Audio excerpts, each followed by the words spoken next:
अस्सलाम वालेकुम। क्या हाल है? उम्मीद करती हूँ आप सब ठीक होंगे। आज ना मैं आप लोगों को ये बताती हूँ कि मेरी क्वालिफ़िकेशन क्या है। मैं बचपन से ही ना पढ़ाई में बहुत ज़्यादा अच्छी थी। टॉपर रही हूँ 8 क्लास तक। और ना उसके बाद फिर मुझे इश्क हो गया था। अब ये तो नहीं बता सकती किससे हुआ था। नहीं नहीं, मजाक कर रही हूँ। बचपन में नर्सरी प्रेप में जब ना फर्स्ट टाइम टीचर ने मुझे कहा कि ना आपकी 2 माह की फ़ीस हो गई है, आप ले आना। अब मुझे लगा दो अलग अलग माएँ, एक मेरी माँ और एक मैंने कहा मेरे अब्बू की तो एक ही माँ है, ये दूसरी माँ कौन सी है। अच्छा, मैंने ना, मेरी अम्मी भी अनपढ़, उनको कुछ पता नहीं था। मैंने अपनी अम्मी का हाथ पकड़ा। उस वक्त 5 रुपये किराया होता था गांव का। हम गांव गए और 2 माह की फ़ीस बनती थी 100 रुपये। 50 मैंने अपनी माँ से लिए, 50 अपनी दादी से जाके लिए। मैंने कहा वो भी मेरी माँ है।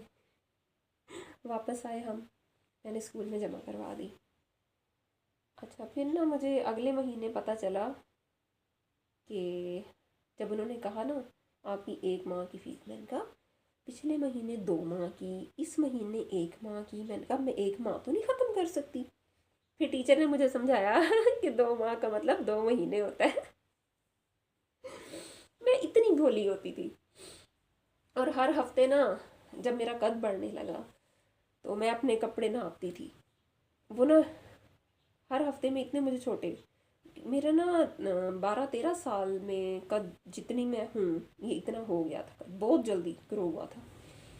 उसके बाद फिर रुक गया। वो भी मेरे लिए एक सदमा था। हर हफ्ते मैं थोड़ी सी डिप्रेशन में भी चली जाती कि क्या हुआ है, और खुश भी होती थी कि मेरा कद बढ़ रहा है। और और क्या है मेरा बचपन का किस्सा। मेरे स्कूल बहुत बदले गए बचपन में। नर्सरी प्रेप एक स्कूल में की, फिर 1 के बाद 2 क्लास तक मुझे 1, हाँ 1 एक स्कूल में फिर भेजा गया, फिर वापस से एक स्कूल में लाया गया। फिर एक दिन ऐसा हुआ, मैंने कहा आप लोग मेरे साथ ऐसा क्यों कर रहे हो, कभी उस स्कूल में कभी उस स्कूल में। मैंने ना बैग के अंदर हाथ डाला, सारी किताबें फाड़ दी। फाड़ के सर कहते हैं लाओ तुम्हारा बैग देखो, तुम्हारे पास जो बुक्स हैं ठीक है, नहीं तो इस स्कूल वाली जो कम रहेंगी हम आपको और दे देंगे। जब उन्होंने जिप खोली, उल्टा किया बैग, इतने इतने टुकड़े निकले। कुछ नहीं छोड़ा मैंने, पेंसिलें तोड़ दी, सब वो कुछ तबाह कर दिया था। यहाँ तक कि थोड़ी देर और गुजरती ना उस प्रिंसिपल ऑफिस में, मैंने बैग भी फाड़ देना था, क्योंकि मैं बार बार स्कूल चेंज नहीं करना चाहती।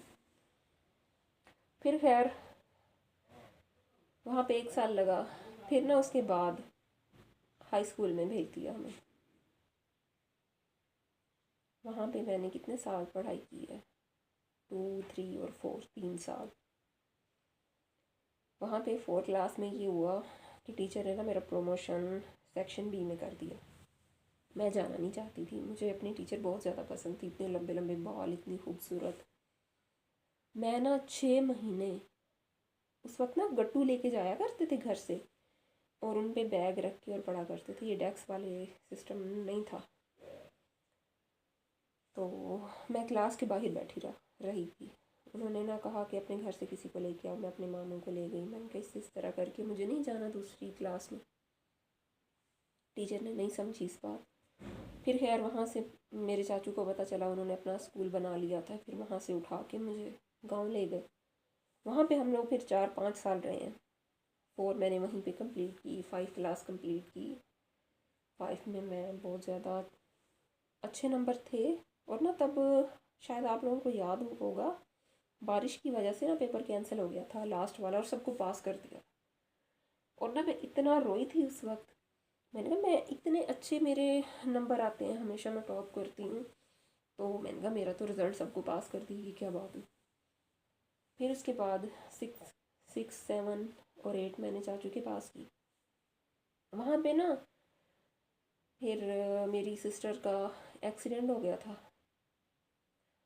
हम फिर वापस आ गए थे यहाँ पे। फिर मेरे भाई की डेथ हो गई थी यहाँ पे। फिर मुझे वापस हाई स्कूल में भेज दिया गया, और कम वक्त हमारी हमसाई मुझे हशुम शशुम ये सब समझ नहीं आता था। अच्छा, मैंने उसको अपना वो सर्टिफिकेट दिखाया, उसने ना जाके 8 क्लास में मेरा दोबारा एडमिशन करवा दिया। मुझे लगा शायद टीचर ने मुझे दोबारा 8 क्लास में रख लिया कि मैं स्कूल छोड़ के आई हूँ। तकरीबन 3-4 महीने बाद चाचू को जब पता चला मैं 8 क्लास कर रही हूँ, कहता है लानत है, 8 क्लास का तो सर्टिफिकेट दिया था, 9th में एडमिशन लेना था। मैंने कहा चलो कुछ नहीं होता। फिर 8 हो गई, 9th 10th मैंने हाई स्कूल में की। हाई स्कूल में फिर ना मैं फर्स्ट बेंच पे टीचर के सामने बैठा करती थी। मैंने कभी भी स्कूल में ना किसी टीचर से मार नहीं खाई आज तक। हाँ, अपने चाचू से ज़रूर मार खाई, वो पाइप से मारते थे, पता नहीं क्यों, लेकिन हाई स्कूल में नहीं खाई। मैं मेहंदी लगाती थी स्कूल में, पूरी पूरी क्लास को, इतनी स्पीड होती थी। जो ये चार्ट नहीं लगे होते बुक्स में से, कुछ भी पेंटिंग थोड़ी सी करके इसके बारे में लिख के, ज़्यादातर साइंस के होते थे, अलजबरा के भी होते थे, प्लस माइनस वाले इस तरह के, तो वो किसी पे नज़म लिखी होती थी, मैं वो बहुत अच्छे बनाती थी। अभी तक भी हाई स्कूल में लगे हुए हैं मेरे बने हुए चार्ट। अच्छा, उसके अलावा मिकी माउस बनाते थे हम लोग बहुत, और एक होता था पेंगुइन, वो बनाते थे हम। फिर खैर से मेरी 10th कंप्लीट हुई। मेरे ए ग्रेड नहीं था, बी ग्रेड था, पर पास हो गई थी। 500 और कुछ नंबर है, 586 पता नहीं 555 मैट्रिक में। फिर उसके बाद मैंने फर्स्ट ईयर सेकंड ईयर भी गवर्नमेंट गर्ल्स कॉलेज से की, और मैं कभी जाती थी कभी नहीं जाती थी, और उस वक्त मुझे पता नहीं था कि मेरी सेहत ठीक नहीं है, इस वजह से मैं नहीं जाती। मेरी खैर एफ़ए भी कंप्लीट हो गई, मैंने कंप्यूटर के साथ की थी। फिर मैंने कंप्यूटर कोर्स भी किया।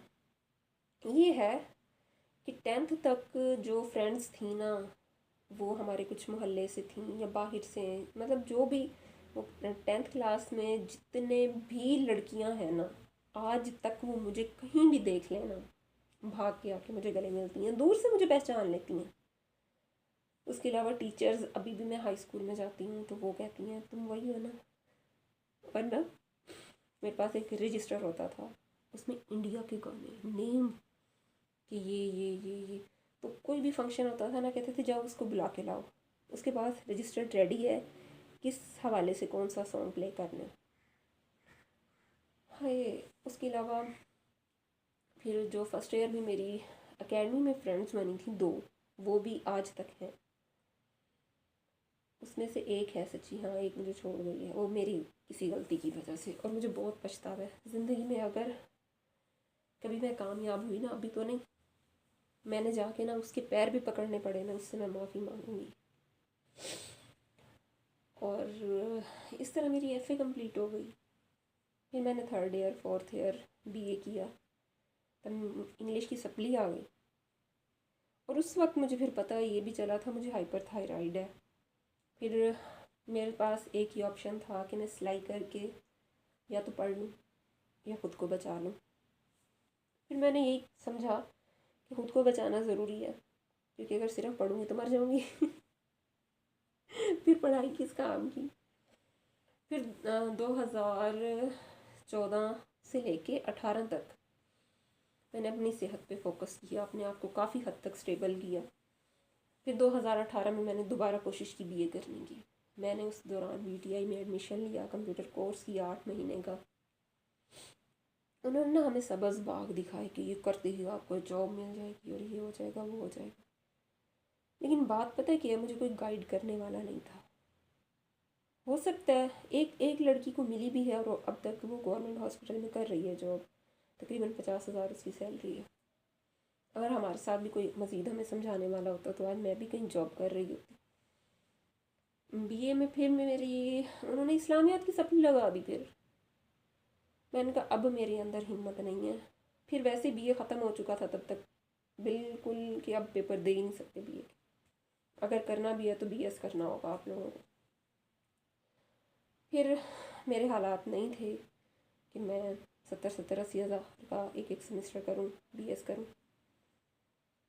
फिर मैंने सिलाई की, अपने आप को मुल्तान रजिस्टर करवाया निश्तर में, मीनार में, वहाँ अपने सारे स्कैन कंप्लीट करवाए, फिर अपना इलाज प्रॉपर तरीके से शुरू किया कि इस थायराइड को ख़त्म करना है। फिर उसके बाद मैं तुर्की हॉस्पिटल मुजफ्फरगढ़, वहाँ मुझे पता चला इस चीज़ के फ्री टेस्ट होते हैं। फिर मैंने वहाँ 2021 में गई और तब से मैं वहीं जा रही हूँ। कितने साल हो गए देख लें। वहाँ ये है सिर्फ किराया लगता है आने जाने का, वहाँ टेस्ट फ्री होते हैं। फिर ये है कि अगर वो डॉक्टर कहे ना कि आपने मुल्तान जाना है, फिर निश्तर मीनार में भेजते हैं, फिर वहाँ आना पड़ता है, जो कहते हैं उस हिसाब से। बस ये ज़िंदगी है। और अब शुक्र अल्हम्दुलिल्लाह, अल्लाह का लाख लाख शुक्र है, जितनी सेहत है सिलाई कर लेती हूँ, अपना गुजारा बहुत अच्छा चल रहा है अपने माँ बाप के साथ, अपनी बहनों के साथ। मैं बहुत ज़्यादा खुश हूँ। यही है कि मैंने ना अपने शौक़ उस हवाले से पाले नहीं हैं लड़कियों वाले, कि मेरे पास चूड़ियाँ हो, मेरे पास ज्वेलरी हो, मेरे पास मेकअप हो, मेरे पास अच्छे कपड़े हों। नहीं, एक साल अगर सूट बनाया ना, मुझे 4 साल पहनने में कोई शर्मिंदगी नहीं है, क्योंकि पता है मैंने अपनी मेहनत से बनाया है, मेरा है, मैं किसी को उठा के नहीं देने वाली। और बस खुश रहना ज़रूरी है। आप जब आंखें बंद करें ना, तो आप मुस्कुरा रहे हैं। आपको ये डर ना हो कि हाय मेरे पीछे की दुनिया सब तबाह हो जाए। नहीं, ऐसा नहीं होना चाहिए। इत्मीनान है, वही सबसे ज़्यादा ज़रूरी होता है। ठीक है जी, ओके जी, अल्लाह हाफिज़।